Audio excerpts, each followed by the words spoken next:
자, 이번 시간에는 제가 우리 책의 146페이지에 자, 기계 공작법 마지막 챕터죠. 자, 용접입니다. 용접. 자, 용접의 개요는 우리가 용접하고자 하는 부분을 용융 상태로 이렇게, 그러니까 완전히 녹이거나 용융 상태로 하지 않을 정도로 가열한 부재, 그러니까 반용융 상태 또는 상온 상태의 부재를 서로 접촉시키고 압력을 가해서 접합하는 이음 방법을 우리가 용접이라고 합니다. 그래서 이제 용접은 우리가 크게 보면 완전히 녹여서 두 부재를 접합하는 융접이 있고 어, 반용융 상태거나 상온 상태의 두 부재를 이렇게 압력을 가해서 접합시키는 압접. 그다음에 어, 어떤 모재에 우리가 납을 녹여 가지고 그 위에 덧붙이는 납땜, 요렇게 해서 이러한 세 가지의 방법을 우리가 통틀어서 용접이라고 합니다. 자, 그래서 용접이라고 하는 접합 방법은 우리가 나사나 니벳에 비해서 분해하지 않을 목적으로 이렇게 접합하는, 그러니까 우리가 일반적으로 영구 접합이라고 하는데 영구 결합이라고 합니다. 영구 결합.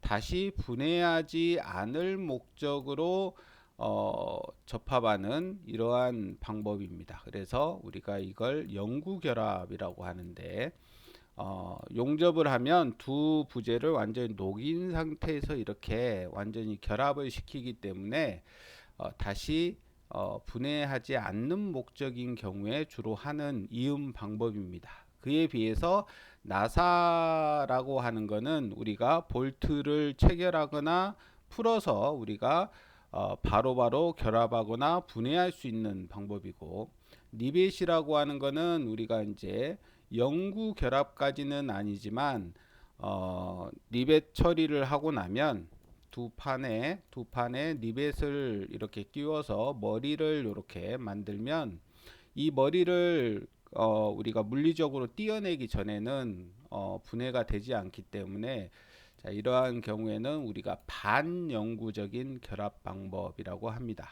자, 거기에 비해서 용접이라고 하는 거는 우리가 분해할 목적이 아니고 완전히 영구적으로 결합하고자 할 때 주로 행하는 이음 방법이다, 이렇게 생각하시면 됩니다. 자, 그래서 용접에 사용되는 여론으로는 우리가 이제 모재를 녹여서 우리가 주로 이렇게 결합을 하기 때문에 이때 사용되는 여론으로는 주로 이제 가스나 아크, 전기, 저항열, 그다음에 마찰열 등이 주로 사용되고, 이 중에 가스로는 우리가 산소 아세틸렌 가스나 가스가 많이 사용되고, 아크로는 금속 아크나 탄소 아크 등이 주로 사용됩니다. 자, 용접의 장점을 보시면, 자, 용접은 재료를 전략할 수가 있고 공정수의 전략 성능 및 수명의 향상 등에 유리하므로 경제적이다. 두 번째, 니벳 결합에 비해서 구조가 간단하고 접합 효율이 훨씬 좋다. 자, 우리가 용접의 장단점을 따질 때 주로 비교되는 게 니벳하고 주로 비교를 많이 합니다. 니벳은 아까 말씀드렸듯이 두 개의 판에 이렇게 홀을 뚫어 가지고 거기에 니벳을 넣어서 머리 모양을 이렇게 만들어 줌으로써 두 판을 결합하는 이러한 이음 방법을 우리가 니벳 이음이라고 합니다. 그래서 요 니벳하고 용접하고 이 접합 방법을 서로 비교해 가지고 장단점을 많이 비교하는데, 니벳은 우리가 이렇게 두 판에 홈을 뚫어야 되기 때문에 공정수가 더 많습니다. 거기에 비하면 용접이라고 하는 거는 두 판을 이렇게 붙여 놓고 맞대 놓고 거기에 이제 용접을 이렇게 어, 모재와 용접봉을 녹여 가지고 이렇게 접합하는 방법이기 때문에 우리가 이 니벳에 비해서 용접은 공정수가 이렇게 전략됩니다. 그 다음에 우리가 이 니벳 같은 경우에는 판이 이렇게 있으면 판에 구멍을 뚫어서 우리가 니벳을 끼우기 때문에 원래 판일 때보다, 그러니까 원래 이렇게 판일 때보다 구멍을 뚫어버리면 우리가 강도를 이렇게 힘을 받는 요 면적이 줄어듭니다. 요 구멍 뚫린 만큼 면적이 줄어들겠죠. 그래서 접합 효율이 떨어져요. 그러니까 접합을 하고 나면 접합 효율이라고 하는 건 뭐냐? 원래 이렇게 구멍이 없는 원래 요 철판에 원래 강도분에 구멍을 뚫고 나서 이렇게 이 철판이 버틸 수 있는 강도의 비를 우리가 접합 효율이라고 합니다. 그러면 니벳이라고 하는 거는 원래 판에서 구멍을 뚫어 버렸기 때문에 우리가 힘을 받는 부분은 이 부분만 힘을 받을 수 있겠죠. 그래서 원래 판보다 우리가 훨씬 강도가 떨어집니다. 거기에 비해서 우리가 용접이라고 하는 거는 두 판을 이렇게 붙여 가지고 여기에 용접을 하는데, 요즘은 이제 용접 기술이 좋아져서 우리가 용접을 하고 나면 용접된 부분이 이렇게 파괴되는 경우가 없어요. 그러니까 용접된 부분이 강도가 일반 모재 그 원래 판 모재하고 강도가 떨어지질 않습니다. 그래서 용접 효율이 엄청 좋습니다. 거기에 비해서 니벳이라고 하는 거는 요 구멍을 뽕 뚫어 버리기 때문에 강도를 받을 수 있는 면적이 줄어들어서 접합 효율이 떨어지는 이러한 단점이 있습니다. 그래서 용접의 장점이라고 하는 거는 니벳에 비해서 구조가 간단하고 접합 효율이 우수하다. 자, 주형이 필요 없고 강도가 크고 중량을 가볍게 할 수 있다. 그래서 중량을 가볍게 할 수 있다는 얘기는 우리가 니벳은 두 판을 겹쳐서 이렇게 구멍을 뚫어 가지고 니벳을 이렇게 끼워야 되기 때문에 요 부분에 우리가 중량이 더 늘어나겠죠. 거기에 대해서 용접은 두 판을 이렇게 맞대 가지고 용접을 하기 때문에 겹쳐지는 부분이 없습니다. 그래서 필요 없이 우리가 겹쳐지는 부분이 없기 때문에 중량을 가볍게 할 수 있다. 자, 종류가 다른 재료를 접합할 수 있으며 시설비가 적게 들고 보수가 쉽다. 자, 복잡한 형상의 제품도 자유롭게 제작할 수 있다.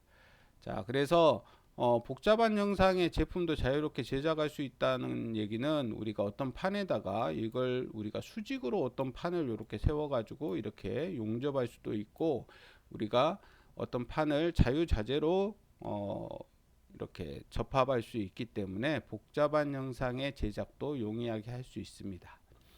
자, 여섯 번째, 재생 용접에 의한 표면 경화, 내식성 등의 내식성 또는 내열성의 개선 등을 널리 사용할 수가 있다.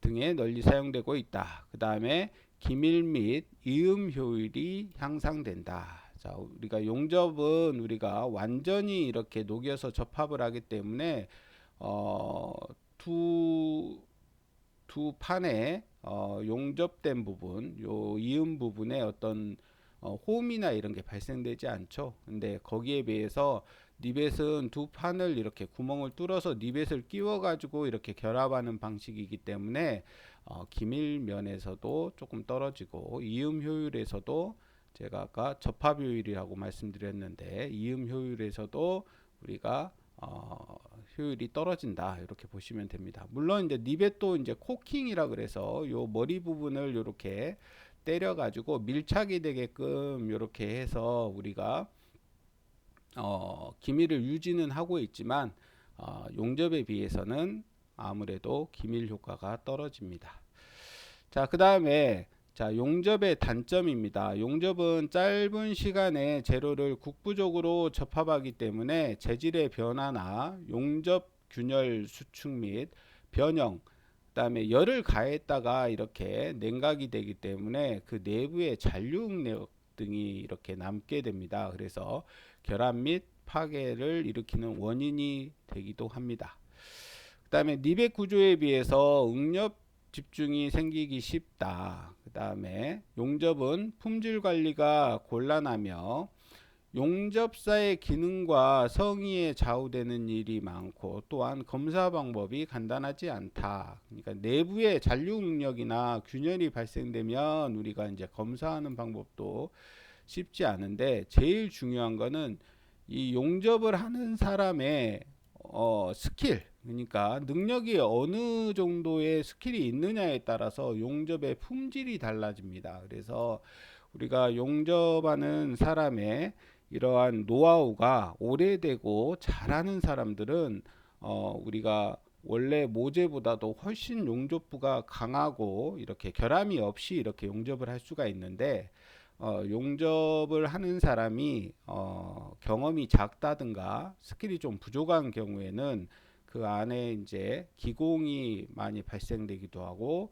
그 다음에 용접을 할 때 쑥 이렇게 원활하게 지나가면서 용접을 해야 비드도 깨끗하게 만들어지고 우리가 언더컷이나 뭐 이러한 용입이 불량한 부분이나 이러한 부분이 발생되지 않는데 용접을 잘 못하는 사람들은 이렇게 용접봉을 가는 요 속도가 균일하지 않다든가 아니면 너무 오래 용접봉을 한 곳에 잡고 있으면 거기가 이렇게 푹 패이는 언더컷 현상이나 이런 것들이 발생되는데 그러한 현상들이 발생돼서 그 부분이 취약해지는 경우가 생깁니다. 그래서 제일 중요한 거는 용접을 하는 사람의 스킬이 능력이 어느 정도 좋냐에 따라서 용접의 품질이 달라집니다.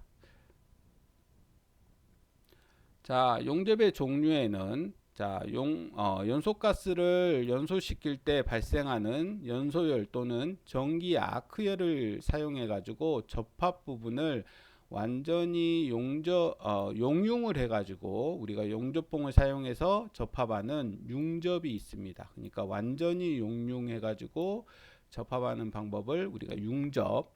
그 다음에 전기 저항열 또는 연소가스의 연소율을 이용해서 2분의 1 정도만 녹인 상태에서 우리가 기계적인 힘을 가해 가지고 압력을 가해 가지고 접합하는 우리가 압력을 가해서 접합하는 방법을 우리가 압접이라고 합니다. 압력을 가해서 접합한다 해서 압접.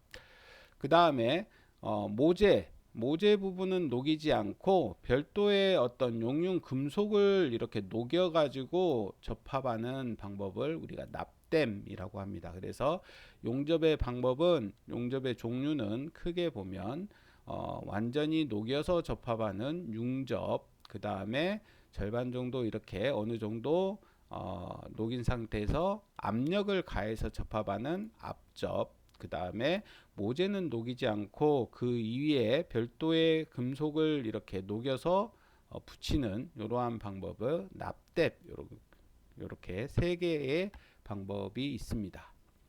자, 그러면 먼저 융접에 대해서 알아보면 융접은 접합하려는 물체의 접촉면을 용융시키고 추가로 우리가 용가제라 그러죠. 용융 금속을 보충해서 국부적인 주조 작용으로 접합하는 방법이다. 주조. 그러니까 완전히 녹여서 이렇게 접합하는 방법. 자, 이러한 융접에는 우리가 가스 융접, 그 다음에 아크 융접, 그 다음에 테르민 융접 등이 이러한 융접에 속합니다.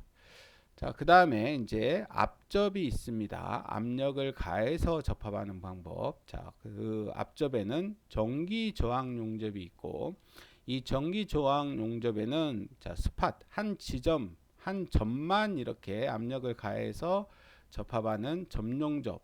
그 다음에 롤러처럼 이렇게 동그란 롤러가 굴러가면서 이렇게 접합하는 심용접.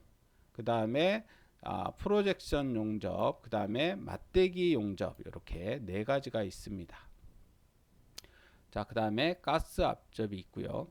자, 그 다음에 마지막으로 납땜은 우리가 온도에 따라서 450도 이상이냐 이하에 따라서 우리가 450도 이하의 녹는 납을 사용해서 접합하는 납땜을 우리가 연납땜이라고 하고, 450도 이상의 녹는 납을 사용해서 접합하는 납땜은 우리가 경납땜 이렇게 분류를 하고 있습니다. 자, 다음은 피복 아크 용접입니다. 자, 피복 아크 용접. 자, 피복 아크 용접은 우리가 용접봉의 바깥 부분에 이렇게 피복이 되어 있는 이러한 용접봉을 사용하는 용접인데, 피복 아크 용접의 특징은, 자, 가스 용접에 비해서 용접 부분의 변형이 적으며 기계적 강도가 크다. 피복 아크 용접은 용접 부분에 이렇게 피복이 쌓여서 우리가 외부의 어떠한 불순물이나 어떠한 공기의 영향을 덜 받게끔 이렇게 하는 용접입니다. 그래서 가스 용접에 비해서 용접 부분의 변형이 적고 기계적 강도가 크다. 자, 두 번째는 자, 용접에 이용되는 열 효율이 높고 열 집중이 좋아서 용접율을 높일 수 있다.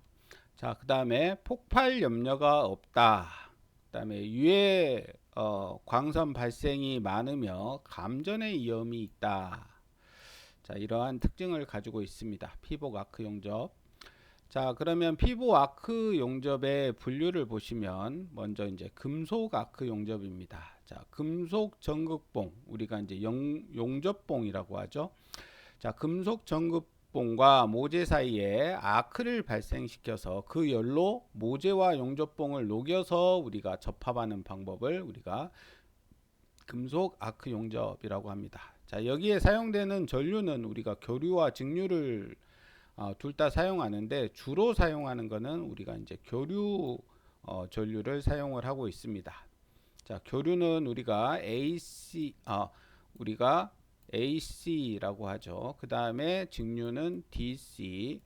자, 교류는 우리가 전류가 이러한 플러스 마이너스 이러한 형태로 흘러가는 걸 우리가 교류 전류라고 하고, DC 전류는 자, 플러스 전류만 이렇게 흘러가는 이러한 전류를 직류 전류라고 합니다.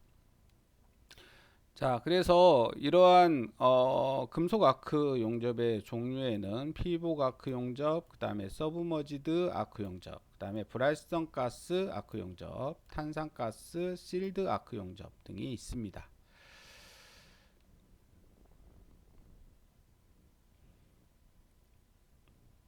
자, 쭉 넘어가서요. 자, 그 다음에 아크 용접에서 우리가 이제 알아두어야 할 것 중에 이제 극성이라는 게 있습니다. 자, 아크 용접에서 우리가 이제 전극성과 역극성이 있는데, 자, 전극성은 우리가 요 모재의 플러스를 걸고, 그 다음에 용접봉에 마이너스를 걸어 가지고 우리가 용접을 하는 방법을 전극성 용접이라고 합니다. 자, 특징은 용입이 깊고 주로 이제 일반 용접에 주로 사용되는 방식입니다. 그에 비해서 이제 반대로 역극성, 전극이 반대란 얘기죠. 그래서 용접봉이 플러스, 그 다음에 모재가 마이너스를 걸어 놓고 이렇게 용접하는 방법을 우리가 역극성이라고 합니다. 이제 역극성은 용입이 얕기 때문에 주로 이제 얇은 박판, 그 다음에 주철, 고탄소강, 합금강, 비철금속의 용접에 주로 사용되는 방법입니다. 자, 그래서 전극성은 자, 모재의 플러스, 그 다음에 용접봉의 마이너스 극을 연결하는 방식이며, 용접봉이 녹는 속도가 늦고 모재 쪽이 녹는 속도가 빠르기 때문에 두꺼운 판을 용접할 때 널리 사용된다. 아까 이제 용입이 깊다 그랬죠. 그래서 두꺼운 판 용접에 주로 많이 사용된다.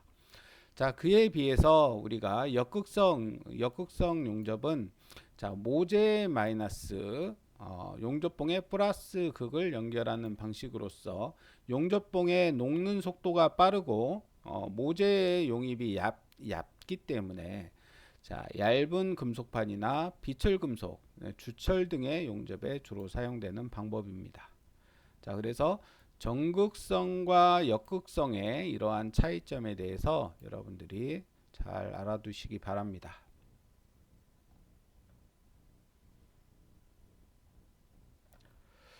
쭉 넘어가서 자,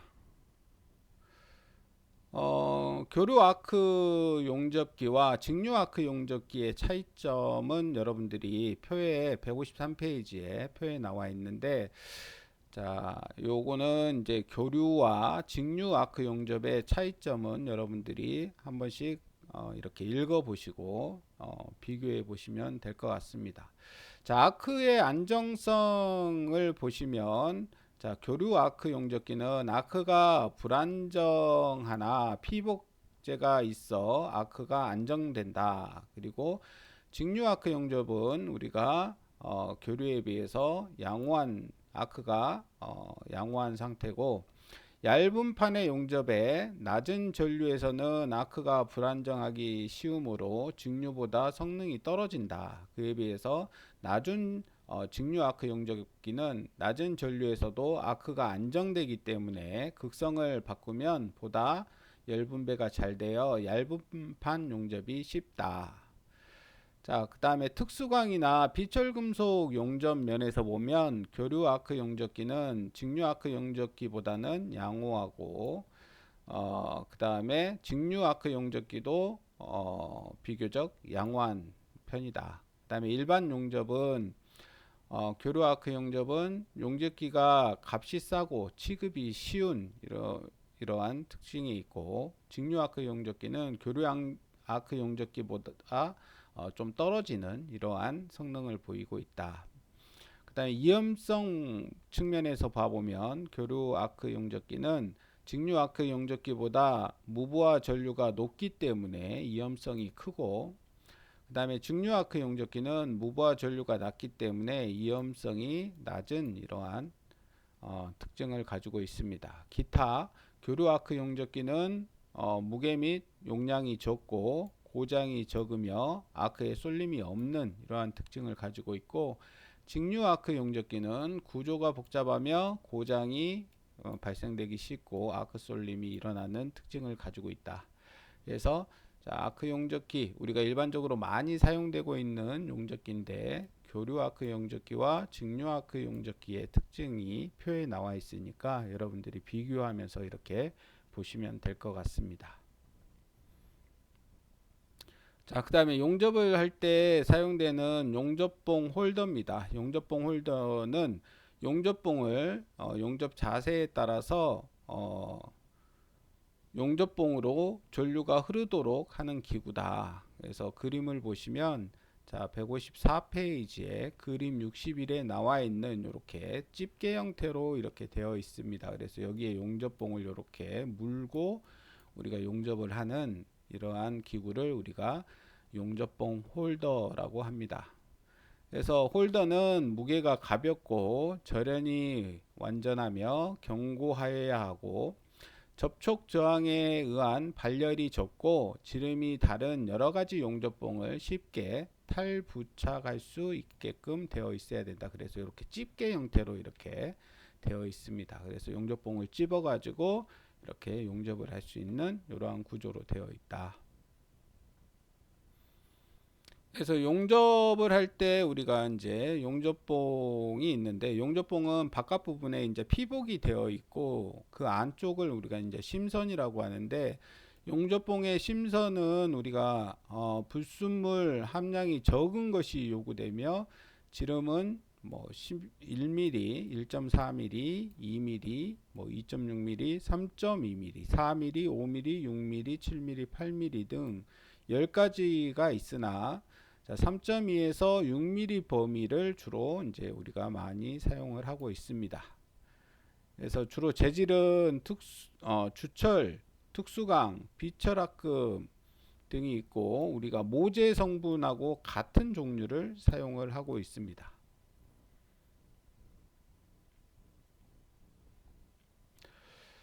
자, 그 다음에 피복제의 역할입니다. 피복제는 대기 중에 산소나 질소의 침입을 방지하고 용착 금속을 보호하는 이러한 기능을 하고 있습니다. 그러니까 용접을 하고 나면 그 비드 부분 위에 이렇게 피복이 쌓여 가지고 우리가 다른 이물질이나 다른 원소들이 다른 뭐 산소나 질소가 침입하는 것을 방지하고 용착 금속을 보호하는 역할을 하는 게 우리가 피복제의 역할입니다. 그리고 자, 용접을 할 때 아크를 안전하게 하고 용융점이 낮은 가벼운 슬래그를 이렇게 만들어 줍니다. 그 다음에 융착금속의 탈산 및 정련 작용을 하고 융착금속의 적당한 합금 원소를 첨가하는 이러한 역할을 하고 있습니다. 그리고 자, 용적을 미세하게 하고 용착 효율을 높여주는 이러한 역할을 하고 용착 금속의 응고와 냉각 속도를 지연시켜 줍니다. 그러니까 용접 부분에 용착 금속을 덮어줘서 우리가 냉각되는 속도를 이렇게 천천히 해주는 우리가 덮어주지 않고 공기 중에 바로 냉각이 되게 되면 급냉이 되게 돼서 급냉이 되는 경우에는 우리가 이제 그 취성이 높아지는 이러한 특성이 있죠. 그래서 자, 냉각 속도를 이제 천천히 냉각이 되게끔 덮어주는 이런 역할을 하고 모든 자세의 용접을 가능하게 한다. 그 다음에 슬래그 제거가 쉽고 파형이 고운 비드를 만든다. 모재 표면의 산화를 제거하고 용접을 완전히 한다. 전기 절연 작용을 한다. 자, 이러한 역할을 우리가 피복제가 하고 있습니다. 자, 용접 자세 알아두기에 보시면 용접 자세에 따른 기호가 나와 있는데 자, 우리가 F라고 하는 거는 우리가 아래 보기 자세를 F로 이렇게 표기를 하고 있고 자, 그 다음에 V는 버티컬 수직 자세, 그 다음에 OH는 자, 위 보기 자세, 그 다음에 H는 수평 자세, 그 다음에 H필이라고 되어 있는 거는 수평 필렛 자세. 자, 이렇게 기호로서 우리가 용접 자세가 어떠한 용접으로 해야 되는지 이렇게 표기를 할 때 F, V, 그 다음에 OH, H, 그 다음에 H 필 이런 식으로 표기를 하고 있습니다. 그래서 이러한 표기에 따라서 이 용접은 뭐 수평 자세로 이렇게 용접을 해야 된다. 이렇게 기호를 표시를 하고 있습니다. 자, 용접봉의 표시 방법을 보시면 자, 157페이지 알아두기에 용접봉의 표시 방법 자, 2, 43, 그 다음에 세모, 네모 이런 식으로 표기가 되어 있으면 자, 여기에 2라고 하는 거는 이거는 전기 용접입니다. 전기 용접봉입니다. 이렇게 표기하는 거고 그 다음에 43이라고 되어 있는 거는 이 용접봉의 인장 강도는 43kg 포스 퍼 미터의 자승 정도의 최저 인장 강도를 가지고 있습니다. 이걸 표기하는 겁니다. 그래서 이 용접봉의 인장 강도를 여기에 숫자로 표기하고 있고 그 다음에 아까 보셨던 용접 자세 우리가 용접 자세를 우리가 세모 여기 부분에 표시를 하고 있고 그 다음에 맨 마지막으로 피복제의 종류를 이렇게 표시를 하고 있습니다. 그래서 용접봉을 보시고 여러분들이 거기에 나와 있는 표시를 보시면 자, 이게 무슨 용접봉인지 그 다음에 이 용접봉의 인장 강도는 최소 어느 정도 이렇게 되는지 그 다음에 용접 자세는 어떤 건지 뭐 이런 것들을 확인할 수 있습니다. 자, 용접 자세는 우리가 먼저 이렇게 모재가 밑에 있고 위에 용접봉을 이렇게 위에서 이렇게 지나가는 이러한 방향으로 이렇게 용접을 하는 걸 우리가 아래 보기 자세라고 합니다. 그래서 일반 용접은 이 위치에서 실시하며 용접대는 수평하게 놓이고 전극봉을 아래로 향하게끔 이렇게 하는데 용접봉과 모재와의 각도는 60에서 70도 정도로 이렇게 모재와 용접봉의 요 각도가 60에서 70도 정도 되게끔 이렇게 기울여서 용접을 하고 있습니다. 자, 그 다음에 이제 필렛 용접은 우리가 이제 수평 이런 모재에 수직으로 이렇게 어떤 모재를 세워 가지고 요 90도 요 부분에 이렇게 용접하는 이러한 용접을 우리가 필렛 용접이라고 합니다. 그래서 자, 수평 필렛 용접은 파면이 수평면에 대해서 90도 또는 45도 이하로 경사하고 용접선은 수평이 되도록 해서 전극봉을 수평하게 잡는다. 자, 그 다음에 수직 필렛은 우리가 이렇게 모재를 세워 놓고 거기에 직각으로 이렇게 모재를 붙여서 우리가 용접하는 이러한 방법을 우리가 수직 필렛 용접이라고 합니다. 그 다음에 이제 밑에서 위를 보고 이렇게 하는 용접을 우리가 이제 윗보기 자세 용접 이렇게 얘기합니다.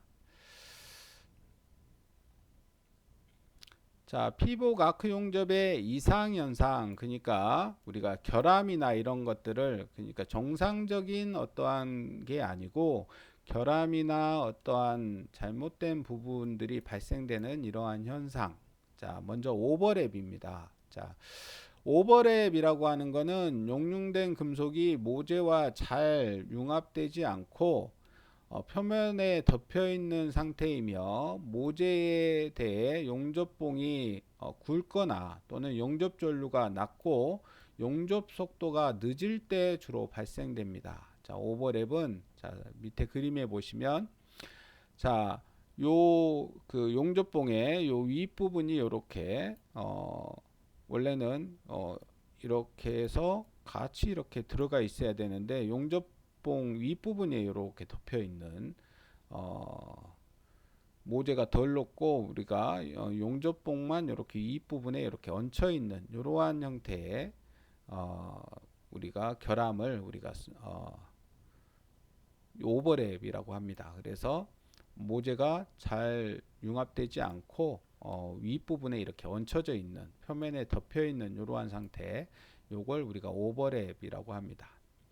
그 다음에 스패터가 있는데 스패터란 용접 중에 비산되는 슬래그 및 금속 입자가 모재에 부착된 것이며 높은 전압이 너무 높거나 그 다음에 용융 속도가 빠를 때, 그 다음에 아크의 길이가 길 때 발생됩니다.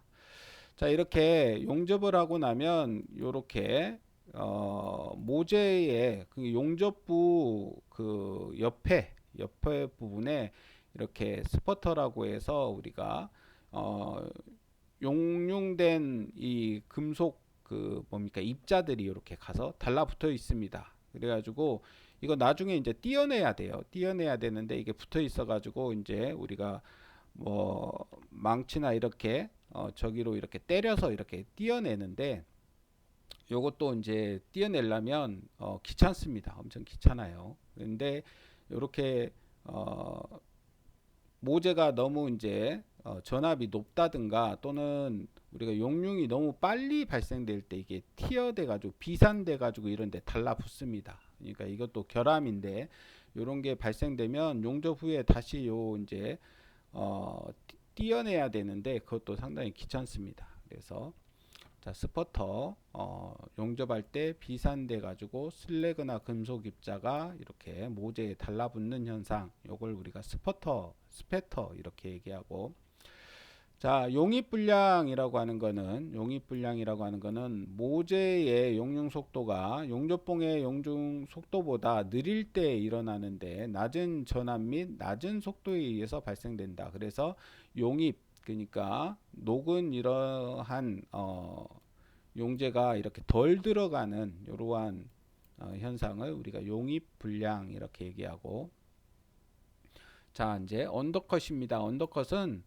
용접 경계부에 생기는 홈입니다. 이렇게 원래 이렇게 겉에까지 다 덮여야 되는데 요 부분이 이렇게 볼록 패이는 거, 이러한 현상이 발생되는 걸 용접 경계 부분에 홈이 이렇게 생기는 것을 우리가 언더컷이라고 합니다. 그래서 용접 전류가 높거나 아니면 용접 속도가 빠를 때 일어납니다. 그리고 이제 용융이 돼가지고 이렇게 용접봉이 쑥 지나가야 되는데 우리가 그게 늦어지면 이렇게 너무 많이 녹아가지고 모재 부분이 많이 녹아서 홈이 이렇게 패이는 이러한 현상, 이걸 우리가 언더컷이라고 한다. 주로 이제 용접 전류가 크고 용접 속도가 빠를 때 일어난다. 자, 그 다음에 7.3.8의 특수 아크 용접입니다. 자, 이제 특수 아크 용접에는 먼저 이제 서브머지드 아크 용접이 있습니다. 우리가 유니언 멜트 용접 또는 자모 용접이라고도 하는데, 이 용접은 자동 아크 용접 방법이고, 용접 이음의 표면에 입상의 용재를 공급관을 통해서 공급시켜 놓고 그 속에 연속된 와이어로 된 전기 용접봉을 넣어 용접봉 끝과 모재 사이에 아크를 발생시켜서 용접하는 방법을 서브머지드 아크 용접이라고 합니다. 자, 서브머지드 아크 용접의 특징은, 자, 용접 속도가 빠르다. 그 다음에 큰 전류의 사용으로 용입이 깊다. 그다음에 변형이나 잔류 응력이 적게 발생된다. 용접의 신뢰성이 크다. 그 다음에 아크가 보이지 않는다. 그 다음에 자동 용접이기 때문에 용접 조건이 정확해야 한다. 이러한 특징을 가지고 있습니다. 그래서 서브머지드 아크 용접의 특징도 여러분들이 알아놓으시면 좋을 것 같습니다. 자, 그 다음에 이제 불활성 가스 아크 용접입니다. 우리가 이제 불활성 가스, 그러니까 타지 않는 가스를 우리가 이렇게 분사시켜 주면서 하는 용접을 우리가 불활성 가스 아크 용접이라고 합니다. 그래서 금속 또는 텅스텐을 전극으로 하여 모재 사이에 아크를 발생시키면서 여기에 불활성 가스를 분출시켜서 용접 부분을 보호하면서 용접하는 방법을 우리가 불활성 가스 아크 용접이라고 합니다. 자, 이 불활성 가스 아크 용접에서 우리가 알아놔야 될 거는 우리가 티그 용접과 미그 용접을 잘 알아두셔야 됩니다. 주로 이제 많이 나오는 용접 방법이기도 하고, 우리가 이제 특히 경금속을 우리가 알루미늄, 특히 우리가 알루미늄 같은 경우에 알루미늄은 일반적인 용접이 잘 되지 않는데, 이러한 일반적인 용접이 잘 되지 않는 알루미늄을 용접할 때 주로 사용하는 방법이 티그나 미그 용접을 주로 많이 사용합니다. 자, 먼저 티그 용접입니다. 티그 용접은 우리가 텅스텐을 전극으로 사용한다 그래서 티그 용접입니다. 그래서 불활성 가스 텅스텐 아크 용접 이렇게 얘기하고, 자, 텅스텐 봉을 전극으로 사용해서 가스 용접과 비슷한 조작 방법으로 용가제를 아크로 용융하면서 하는 용접이다. 자, 텅스텐은 거의 소모되지 않기 때문에 우리가 이 용접을 다른 말로 비용극식 아크 용접 또는 전극이 소모되지 않는다 그래서 비소모식 불활성 가스 아크 용접이라고 합니다. 자, 그래서 티그 용접은 우리가 텅스텐 전극봉을 사용하는 가스 용접이다. 자, 그 다음에 미그 용접은 자, 우리가 불활성 가스 금속 아크 용접이라고 합니다. 그래서 이 용접은 금속 선을 전극과 용접봉으로 동시에 사용하는 소모식 방법이다. 그래서 요 미그 용접은 금속 선을 우리가 용접봉으로 사용해 가지고 녹이면서 이렇게 하는 용접입니다. 아까 텅스텐 티그 용접은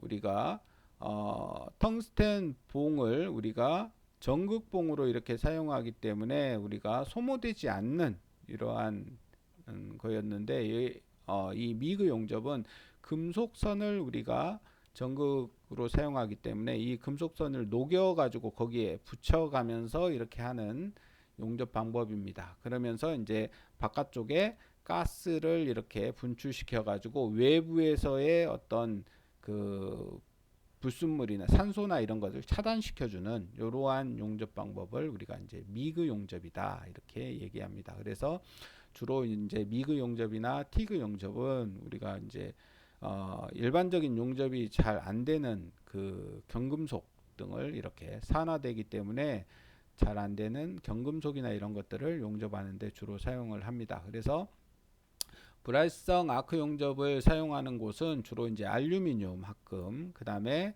마그네슘 합금 등과 같은 경금속, 그러니까 경금속 합금의 용접에 주로 사용된다. 그래서 이렇게 불활성 아크 용접은 우리가 내식강이나 내열강 등의 특수강 용접에도 사용되고, 구리나 구리합금 또는 다른 종류의 금속 용접에도 사용이 됩니다. 자, 불활성 아크 용접의 특징은 뭐냐면 용재를 사용하지 않고 그 다음에 산화 및 질화를 방지한다. 불활성 가스가 이렇게 덮어주면서 산소나 질소가 거기에 침투되지 않게끔 이렇게 하기 때문에 산화나 질화를 방지하는 이러한 효과를 가져오고, 아크의 안정성과 균일한 용접이 가능한 이러한 특징을 가지고 있습니다. 자, 그 다음에 세 번째로 탄산가스, 우리가 이산화탄소 용접입니다. 그래서 탄산가스 용접, CO2 용접이라고 하는데, 자, 미그 용접에서 불활성 가스 대신에 탄산가스를 사용하는 소모식 용접 방법으로 주로 이제 영강 우리가 마일드 스틸이라고 하죠. 용강을 주로 용접할 때 사용되는 방법이다. 자, 탄산가스 용접의 특징은 뭐냐? 산화 및 질화가 방지되기 때문에 양호한 용착금속을 얻을 수가 있고, 용착금속 중에 수소 함유량이 적어서 수소로 인한 결함이 없다.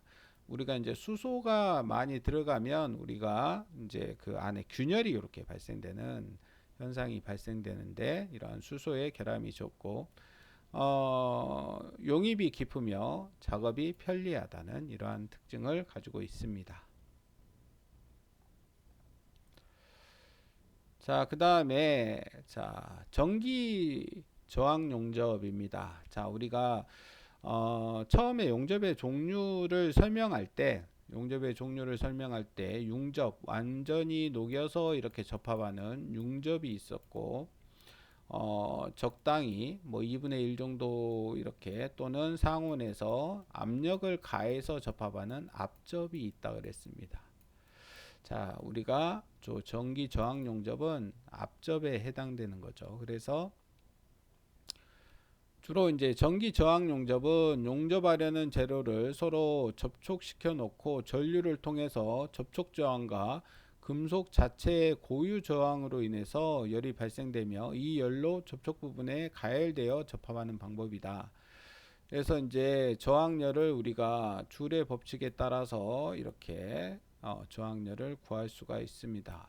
그래서 저항열은 0.24 곱하기 I의 자승 RT 이렇게 구하는데, 여기에서 I는 전류량을 나타내고, 그 다음에 R은 저항, 그 다음에 시간은 T로 이렇게 나타내서 우리가 저항열 구하는 식을 이렇게 얻을 수가 있습니다. 자, 그 다음에 전기 저항 용접의 특징은 조작이 거의 기계적이기 때문에 기능의 우열이 적다. 자, 우열, 이게 이제 한자식으로 되어 있는데, 그러니까 기계식으로 이렇게 하기 때문에 우리가 기능이 이렇게 좋고 나쁘고에 따라서 어떠한 품질의 효과를 받지 않는다는 얘기죠. 그래서 기능적인 문제는 별로 중요하지 않고, 그러니까 누가 이렇게 하느냐 이게 아니고, 요거는 기계 조작으로 하기 때문에 품질이 어떤 사람이 하든 간에 다 일정한 품질을 이렇게 얻을 수 있다는 얘기입니다. 그래서 우리가 용접의 특징 중에 용접을 하는 용접사의 능력에 따라서 품질이 달라진다 그랬는데, 이러한 전기저항 용접은 우리가 기계적으로 하는 거기 때문에 일정한 품질의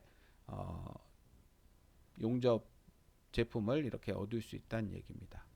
자, 그 다음에 용접 시간이 짧아서 대량 생산에 적합하고 설비가 복잡하고 가격이 비싸다. 그러니까 이제 기계적으로 하는 거기 때문에 대량 생산을 할 수가 있고, 용접 시간이 짧아서 대량 생산을 할 수 있는데, 자, 거기에 비해서 우리가 이제 전기 저항 용접을 하기 위해서는 설비 같은 거를 갖춰야 되겠죠. 그래서 설비가 복잡하고 가격이 비싸다는 이러한 단점이 있습니다. 자, 전기 저항 용접의 종류를 보시면 아까 말씀드렸듯이 전기 저항 용접은 우리가 압접에 해당된다 그랬습니다. 압력을 가해서 우리가 접합하는 방법인데, 이러한 전기 저항 용접에는 자, 점용접, 그 다음에 심용접, 맞대기 용접, 플래시 용접 등이 있습니다. 먼저 점용접은 우리가 두 판을 이렇게 겹쳐 놓고 위아래에서 전극이 이렇게 압력을 가해서 이렇게 붙이는 요 부분에 압력을 가해서 붙이는 이러한 방법입니다. 그래서 점용접은 두 개의 모재를 겹쳐서 두 개의 전극 사이에 끼워 놓고 전류를 통하면 접촉면이 전기 저항에 의해서 발열되어서 용해될 때 압력을 가해서 접합하는 이러한 방법을 우리가 점용접이라고 합니다. 주로 이제 자동차의 이런 본넷이나 이런 것들을 접합할 때 주로 이렇게 팍팍 한 점이 스팟으로 이렇게 폭폭폭 찍어져서 이렇게 용접하는 이러한 데에 주로 사용하는 방법입니다. 자, 그 다음에 프로젝션 용접은 점용접의 일종인데 금속 재료의 접합 장소에 형성된 돌기 부분을 접촉시켜 압력을 가하고 여기에 전류를 통해서 접합하는 방법으로 다른 금속이나 두께가 다른 판을 동시에 점용접할 수 있는, 그러니까 이렇게 돌기 부분이 이렇게 여러 개 있는 거를 한꺼번에 이렇게 눌러 가지고, 그러니까 점용접을 여러 개를 동시에 하는 이러한 용접이 프로젝션 용접입니다. 그래서 프로젝션 용접의 특징은 두꺼운 판과 얇은 판 또는 열 전도가 서로 다른 금속의 용접에 양호하고, 그 다음에 전극의 수명이 길고 작업 능률이 높다. 용접 속도가 빠르고 그 다음에 외관이 아름답다는 이러한 특징을 가지고 있습니다. 자, 그 다음에 심용접은 우리가 이렇게 두 개의 롤러 사이에 두 판을 겹쳐서 이렇게 쭉 이렇게 용접해 가는, 그러니까 우리가 기밀이 필요한 부분들은 이렇게 쭉 우리가 용접을 쭉 이렇게 점용접이 아니고 연속적으로 이렇게 용접을 할 때 우리가 사용하는 방법이 심용접입니다. 그래서 심용접은 원판 모양의 전극에 재료를 끼워 압력을 가하면서 전류를 통해 가지고 접합시키는 방법으로서 이 용접 방법은 수밀이나 기밀을 필요로 하는 용기의 이음에 많이 사용되며 점용접의 연속이라고 할 수 있다. 그러니까 점용접은 스팟을 우리가 뚝뚝 끊어서 이렇게 하고 있는데, 심용접은 롤러로 이렇게 쭉 이어가는 이러한 형태의 용접을 우리가 얘기합니다. 그래서 용접 조건도 우리가 점용접과 같은 이러한 용접이다.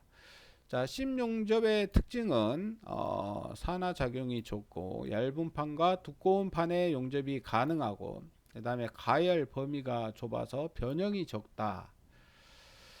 자, 그 다음에 이제 맞대기 용접입니다. 두 막대 형태의 재료를 우리가 서로 가압을 하면서 우리가 용접하는 방식입니다.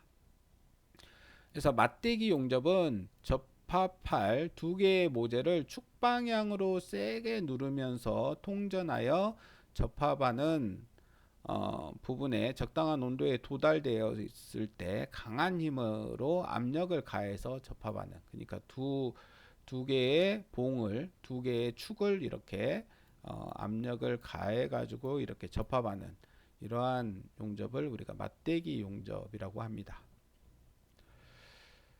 자, 그 다음에 플래시 용접은 두 개의 모재를 가볍게 접촉시키면서 여기에 큰 전류를 통해 가지고 접촉점에 용융 비산되어 접촉점에 전류가 집중되어 가열되기 때문에 적당한 온도에 도달하였을 때 축방향으로 압력을 가해 가지고 용접하는 방식이다. 이것도 이제 용접하는 요 축 방향에 이렇게 우리 맞대기 용접처럼 축 방향으로 이렇게 용접할 때 사용되는 방법입니다. 자, 그 다음에 이제 가스 용접입니다. 가스 용접은 가연성 가스와 산소를 혼합 연소시켜 가지고 고온의 불꽃을 용접 부분에 접촉시켜 용융하고자 하는 부분을 녹여서 접합하는 방법입니다. 그래서 이때 사용되는 우리가 가연성 가스는 주로 이제 가장 많이 사용되는 게 아세틸렌이고, 그 외에도 우리가 이제 프로판 가스라든가 수소 가스, 그 다음에 LPG, 그 다음에 부탄 가스, 프로판 가스 등을 주로 사용을 하고 있습니다. 자, 그래서 아세틸렌 가스를 많이 사용하는 이유는 다른 가스 불꽃보다 온도가 높아서 경제적이기 때문에 주로 이제 아세틸렌 가스를 주로 많이 사용하고 있다. 자, 가스 용접의 장점은 각종 금속에 대해서 응용 범위가 넓고 가열 조정이 비교적 자유로우며 작업이 쉽고 운반이 편리하며 설비 비용이 싸다는 특징을 가지고 있고, 균열 발생에 염려가 있는 금속이나 얇은 판재, 비철합금, 특히 증발점이 낮은 금속의 용접에 사용된다. 그 다음에 용접 및 절단이 가능하고, 용접을 할 수도 있지만 이제 가스 용접기는 절단도 할 수 있습니다. 그래서 어떠한 판을 이렇게 절단하고자 하면 여기에 열을 가해 가지고 산소를 이제 빨갛게 달아오르면 산소를 거기에 뿜어주면서 이렇게 쭉 가면 여기가 이렇게 뚝 잘립니다. 그래서 우리가 이러한 가스 용접은 두 재료를 용접할 때도 쓰지만 절단할 때도 사용을 합니다. 그 다음에 자외선, 적외선 등의 유해 광선이 발산되지 않는다. 자, 가스 용접의 단점은 직접 용접에 사용되는 열원의 열 효율이 낮다. 그 다음에 폭발의 위험 및 소모비 등이 많이 들어간다. 그 다음에 재질의 탄화 및 산화의 우려가 있다. 그 다음에 가열 범위와 가열 시간이 많기 때문에 금속에 따라서는 기계적 강도가 떨어지는, 그러니까 잔류 응력이 발생돼서 기계적인 강도가 떨어지는 이러한 특징도 가지고 있습니다.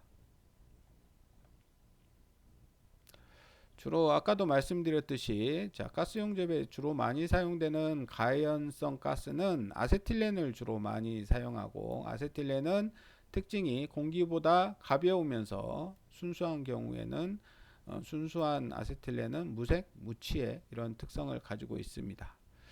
자, 아세틸렌의 위험성을 보시면 온도가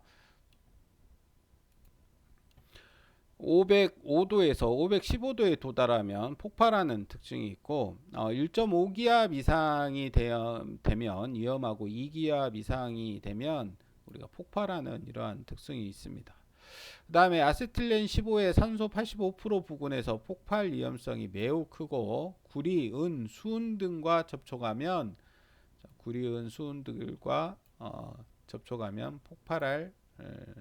폭발성 화합물이 이렇게 만들어집니다.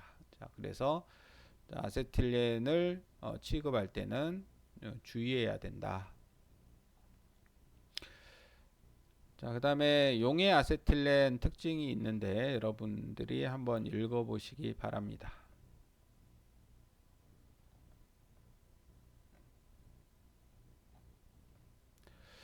자, 그 다음에 이제 가스 용접에 사용되는 토치입니다. 용접용 토치. 자, 가스 용접을 할 때 산소와 아세틸렌을 각각 용기에서 고무 호스로 연결하여 두 가스를 혼합하여 용접 불꽃을 일으키는 기구를 우리가 토치라고 하는데, 토치는 우리가 이제 압력에 따라서 저압식 토치가 있습니다. 0.07kg 포스/cm의 자승 이하의 이러한 저압식 토치, 그 다음에 중압식은 0.07에서 1.3, 그 다음에 고압식 토치는 1.4kg 포스/cm의 자승의 고압에 사용되는 토치, 이렇게 압력에 따라서 세 개로 나눌 수가 있고, 토치의 구비 조건은 안정성이 클 것, 역류, 역화의 염려가 없을 것. 자, 우리가 불꽃이 우리가 불꽃을 이렇게 뿜는데 불꽃이 이게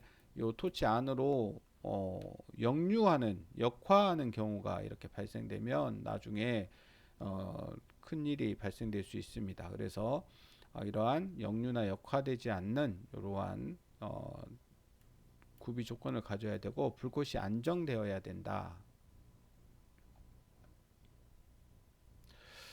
자, 그 다음에 산소 아세틸렌 불꽃의 종류를 보시면 표준 불꽃은 우리가 중성 불꽃이라고 하는데 산소와 아세틸렌의 혼합이 1대1인 경우에 이렇게 표준 불꽃이 발생되는데 이거는 이제 우리가 일반적으로 용접할 때 사용되는 불꽃입니다. 자, 그 다음에 이제 탄화 불꽃은 아세틸렌이 더 많이 들어갔을 때 산소보다 아세틸렌 과잉 불꽃인 경우에 이렇게 사용하는데 주로 이제 스테인레스 강판을 용접할 때 주로 이렇게 과잉 탄화 불꽃을 이용하고 산화 불꽃은 산소의 양이 더 많은 경우에 이렇게 발생되는 불꽃인데 주로 이제 황동을 용접할 때 주로 사용된다.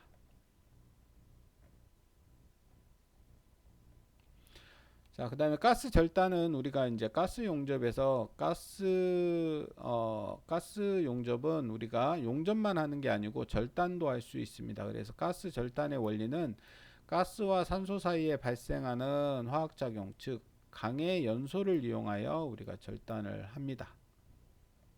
그래서 빨갛게 달궈지면 우리가 산소를 이렇게 불어가지고 그걸 절단하는 이러한 방법을 사용을 하고 있습니다. 자, 그래서 오늘 이 시간에는 용접을 우리가 알아봤습니다. 자, 오늘 수업은 이상으로 마치겠습니다. 수고하셨습니다.